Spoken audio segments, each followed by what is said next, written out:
Something's really fishy about WhatsApp. It's been 10 years since Meta, Facebook, announced that it was buying the company for $22 billion.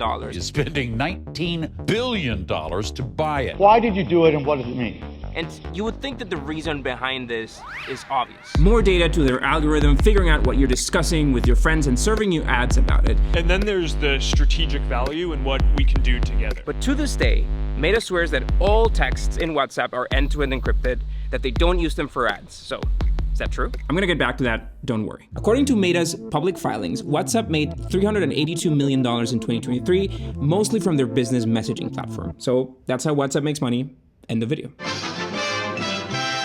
No, wait, of course, that's pennies compared to the $19 billion that Zuck paid to acquire WhatsApp. Where's the ROI? ROI, radio on internet. It would literally take 49 years to recover the investment at this rate. So why would he buy this not very profitable platform instead of using that money, I don't know, to buy either of these countries or fill 11,000 stadiums with 19 billion rubber chickens or make a metaverse that people actually want to use? So what was the real angle for buying WhatsApp? Let's go back to the infamous announcement because it did take everyone by surprise. This was and still is one of the largest tech acquisitions in history. Just shy of a Slack or a LinkedIn, but those companies had real business models. At the time, WhatsApp had around 450 million active users. Only OG app users ever paid anything, their $1 yearly fee. But beyond that, most people have never paid a single dollar for WhatsApp. Now, part of the reason for all this fuzz on WhatsApp being overvalued is that much of WhatsApp's success,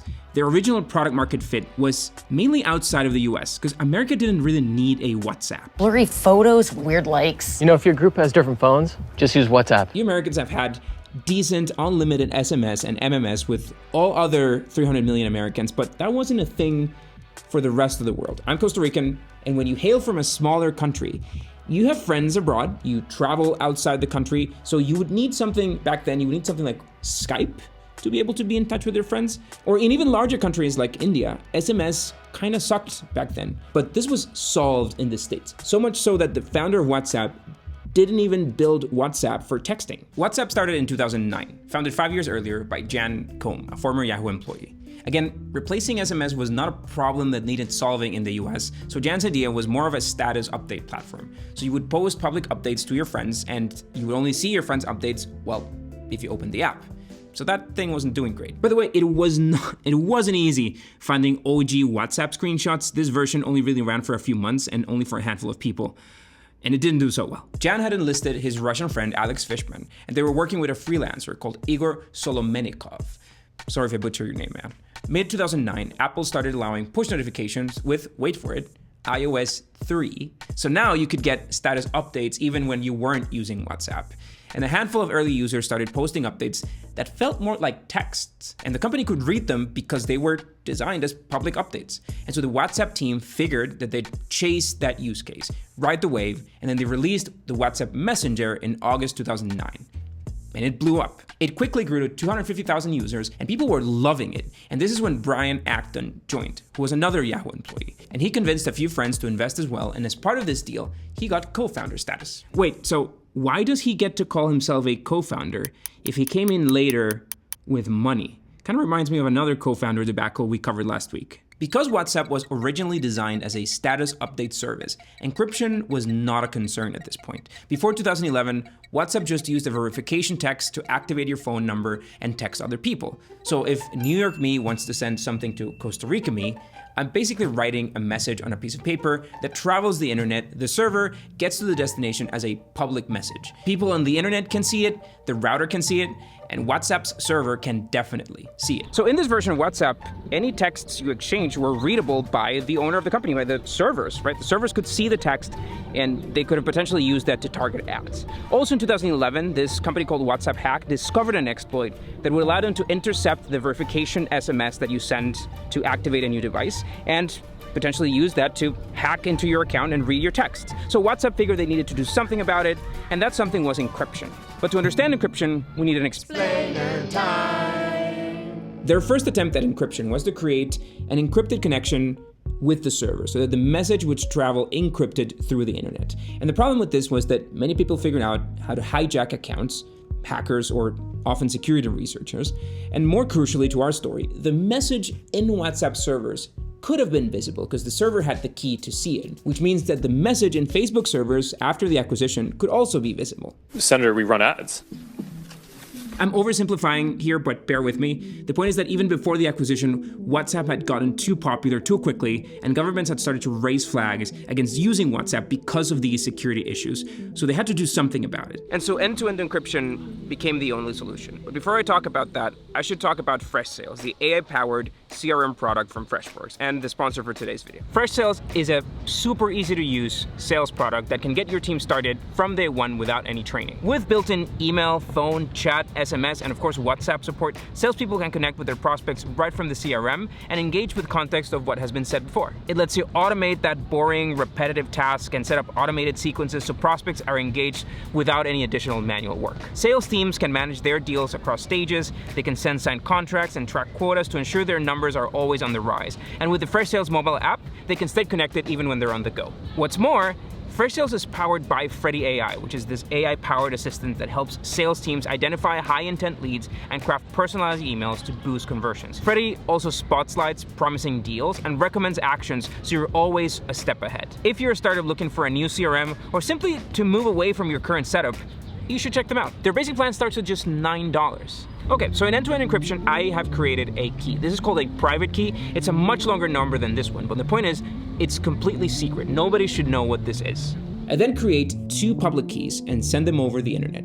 Everyone will be able to see them because they're live on the internet, but that's okay. The receiver gets these keys, he has his own private key, and he uses it to create a mush combination of numbers that include both the public keys and his private key. So the receiver then sends all this gibberish back to the original sender, who now puts his own key into it and sends a message back. So anybody who intercepted any of these messages can see this, but all they have is the public keys, and they can't decrypt the message. The origin for this key exchange mechanism is called the Diffie-Hellman key exchange protocol, and this is old school 70s cryptography. WhatsApp uses a newer version of this called the X3DH, which is the extended triple Diffie-Hellman mechanism, which is even more secure. But the point is that the only way to decode this is to know one of the 2 private keys. So now you can send these messages through any server, public or private, and the only device that can see the original message is your friend's device. And this is the standard for most messaging apps these days. One of the reasons why iMessage became so popular early on was because it was one of the first ones to do it. And that actually got them in trouble with the police because there are no backdoors with end-to-end encryption. So if the FBI wants to see someone's texts, they can't. Apple can't. So now, unless the Zuck has some reptile alien supercomputer hidden in his data centers, I'm gonna have to go with no. I am not a lizard. Current computing power would take 3 times 10 to the power 59 to decrypt your message, which is a lot more than the age of the universe, 13.8 billion years. The end-to-end encryption that I've just described to you is the same one that Signal uses. Signal is, of course, WhatsApp's rival. It's a non-profit organization, mostly funded by Brian Acton, one of the co-founders of WhatsApp, which makes this whole thing kind of poetic, if you think about it.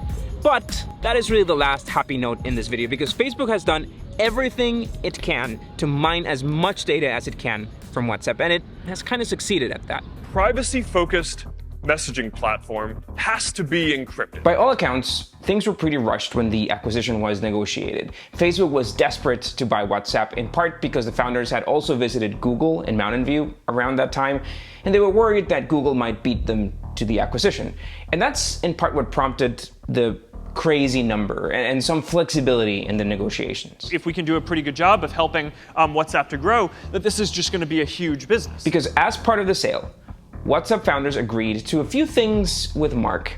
Some were kind of like verbal agreements, some on paper. There was an actual clause in the contract that said that they could collect all of their stock if Facebook started implementing monetization initiatives without their consent. But soon after they joined, Brian recalls overhearing Facebook's projections for WhatsApp revenue, $10 billion per year by 2019. I mean, you have to recover that ROI. And that $10 billion plan was, by all means, to put ads on WhatsApp, starting with status updates. Businesses obviously need to make money, and even Brian understood this, but his proposal was a metered usage model for people who exceeded a certain number of messages in a month. You build it once, it runs everywhere in every country. You don't need a sophisticated sales force. It's a very simple business. But Sheryl Sandberg threw away the idea. Her words were, "It won't scale." I called her out one time. I was like, "No, you don't mean that it won't scale. You mean it won't make as much money as..." And she kind of hemmed and hawed a little. After only a couple of years, Brian and Jan understood that they were not going to win this battle. As altruistic as their original vision for WhatsApp might have been, they had given that away when they took Facebook's check. And of course, let's be real. Who wouldn't take the $19 million check? But these disagreements escalated to them eventually leaving the company. In case of Brian, before his stock had fully vested, which meant leaving about $800 million behind. He's still a billionaire, so don't worry. It was like, okay, well, you want to do these things I don't want to do. It's better if I get out of your way. And I did. Facebook's first broken promise was linking your WhatsApp profile to their servers and to your Facebook account. And it did that just 2 years after the buy, after actually promising that they wouldn't. It was an easy case for the EU Trade Commission that slapped them with a measly 110 million euro fine. They've made a bunch of privacy updates over the years, yes, keeping messages encrypted, but now with access to your phone number, your contacts, logs of how much and how often you use WhatsApp, information about how you interact with other users, device identifiers, and other device details like IP address, operating system, browser details, battery health information, app version, mobile network, language, and time zone. And this may feel harmless, but combine that with Facebook or Meta's already huge library of data, your Facebook profile, your Instagram profile, your friends' profiles, your photos, the friends that you stalk, and most crucially, your online activity. Most people don't know this, but the Facebook pixel is key to this. I, as a website business, I am encouraged to put a Facebook pixel on my page so that when you visit, I can then serve you retargeting ads back on Facebook. But with that, Facebook now knows which websites you visited, and at least 17% of all websites in the world have a Facebook pixel installed. So even if an ad suddenly feels strangely related to what you were just texting about, chances are the Zuck knows what you're talking about without even having to read that text. But that isn't WhatsApp's endgame. Americans don't generally know this one, but WhatsApp has become the operating system for business communication in many countries around the world. From talking to your bank, to ordering food, to booking appointments, to customer support and sales. Entire economies in the developing world operate on WhatsApp.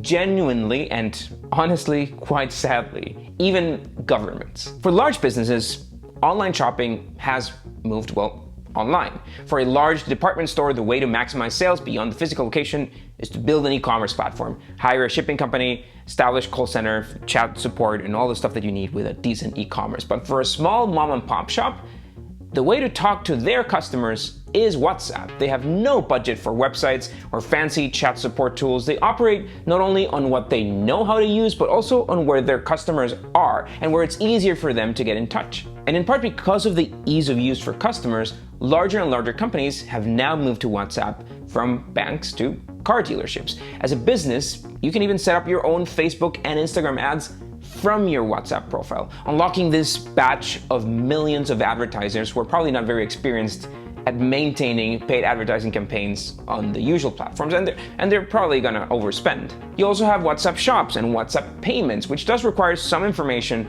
to leave the safe pathway of end-to-end encryption so that they can actually put a charge on your card. And this is not the only exception to the rule, because businesses can choose to store messages you send to them in Facebook servers. Remember, encryption protects your messages through their journey, but after that, it's really up to the recipient. So, you know, kids, if you're sending eggplant pictures, well, you know the risks. I absolutely hate this WhatsApp super app approach, by the way. I threw out 2 drafts of this script that were mostly just rants against WhatsApp because I like my apps separate. One for texting with friends and one for browsing store content. I think it's a lazy and terrible user experience to just put everything on the same place. That's just me. But I generally don't know if anyone foresaw this concept of WhatsApp becoming the operating system for small businesses, but you have to give it to them. They are adapting to what people are using the platform for. So to Mark, this is the next chapter in his company. So, well, I guess so long for the metaverse. But enough with the fun and games.